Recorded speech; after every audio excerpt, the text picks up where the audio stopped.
Survey జనా సుఖినో భవంతు ఆనంద సిద్ధిరస్తు. నేను మీ కిరణ్ శర్మ అండి. బ్రాహ్మీ ముహూర్తం అంటే ఏమిటి, ఏ సమయంలో వస్తుంది? మన యూట్యూబ్లలో గొప్ప గొప్ప పండితులు చెప్పినటువంటి విషయాలు చాలా ఉన్నాయి. ఏ విషయాలు? చాగంటి వారు కానివ్వండి, అలాగే సామవేదం షణ్ముఖ శర్మ పూజనీయులు వారు కానివ్వండి, ఇతరత్ర గురుదేవులు పీఠాధిపతి చెప్పినటువంటి విషయాలు అనేకం ఉన్నాయి. అందులో నుంచి తెలిసిన విషయాన్ని మీకు చెప్పబోతున్నాను నేను. బ్రాహ్మీ ముహూర్తం అంటే ఉదయం సూర్యోదయ కాలానికి 3 ఘడియల ముందు కాలమే బ్రాహ్మీ ముహూర్తం. 3 ఘడియల ముందు కాలం మొత్తం కూడా దాన్ని బ్రాహ్మీ ముహూర్తం అంటారు. గడి అంటే ఎంత? 24 నిమిషాలు. 24 నిమిషాలు. సూర్యోదయం 6 అయితే 24 + 20 48 + 64 అంటే 1 గంట 4 నిమిషాలు నిడివి ఉన్నటువంటిదే బ్రాహ్మీ ముహూర్తం.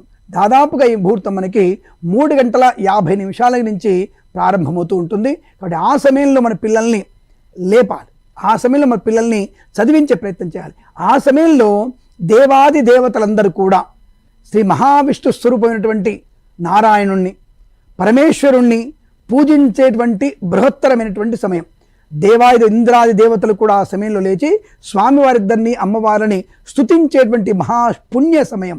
ఆ పుణ్య సమయంలో మనం లేచినట్టయితే అందరి దేవతల యొక్క అనుగ్రహాన్ని పొందుకోవచ్చు. అందరూ దేవతలు ఆ సమయంలో ఆ యొక్క పరమేశ్వరుణ్ణి పూజించేటువంటి శుభ సమయం. కాబట్టి బ్రాహ్మీ ముహూర్తంలో లేవడం వల్ల అందరి దేవతల అనుగ్రహాన్ని పొందుకుంటూ జ్ఞానాన్ని, సిద్ధిని, వృద్ధిని, ధనయోగాన్ని పొందుకునే అవకాశం. ఇది మనం దైవికమైనటువంటి ధర్మాన్ని పక్క పెడదాం, ప్రాక్టికల్గా ఆలోచిద్దాం. మనం అంటే ప్రాక్టికల్గా మనకి లౌకికమైనటువంటి సమయంలో 2 గంటల సమయానికి నువ్వు ముందు లేవగలిగితే, అంటే సూర్యోదయానికి ముందే నువ్వు లేచి స్నానాన్ని పూర్తి చేసుకోగలిగితే ఎంత సమయం నీకు మిగులుతుంది? నీ ప్లానింగ్ ఎంత పర్ఫెక్ట్గా ఉంటుంది? ఆలోచించండి.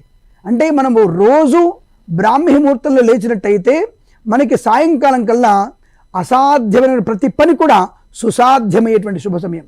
2 గంటలు ఆలస్యంగా లేవడం వలన మనకి అనేక పనులు ఇబ్బంది.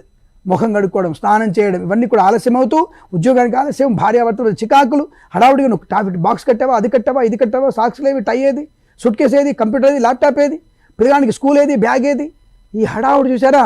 అదే అందరూ కనుక మీ పిల్లలు లేచి చదువుకోవడం, మీరు లేచి శుభ్రంగా కాస్త ముఖం కడుక్కొని ధ్యానం చేసుకొని బ్రాహ్మీ ముహూర్తంలో స్నానం చేసి దీపారాధన చేసుకొని నమస్కారం చేసుకొని హాయిగా 6 గంటకి పేపర్ తీసుకొని చదువుకుంటూ మీ ఆవిడ కాఫీ తాగి 7ంటికి టిఫిన్ చేసి 8ంటికల్లా మీ ఆవిడతో కాస్త సరదాగా మాట్లాడుకుంటూ 9ంటికి ఆఫీస్ బయలుదేరండి.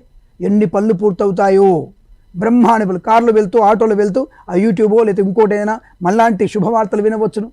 అనేకమైనటువంటి ప్రయోజనకరమైనటువంటి పనులు కలగడానికి ఆ 2 గంటల సమయం ముఖ్యమైనది. అద్భుతమైన సమయం. ఆ సమయం దాని పేరు బ్రాహ్మీ ముహూర్తం. ఈ బ్రాహ్మీ ముహూర్తంలో లేచినటువంటి వ్యక్తులకి అసాధ్యం అనేది లేదు. కాబట్టి మీరందరూ కూడా ఇటువంటి బ్రాహ్మీ ముహూర్తంలో లేచి ఆనందమయ శుభజీవనాన్ని పొందాలని కోరుకుంటూ సర్వే జనా సుఖినో భవంతు. ప్రేమతో మీ కిరణ్ శర్మ.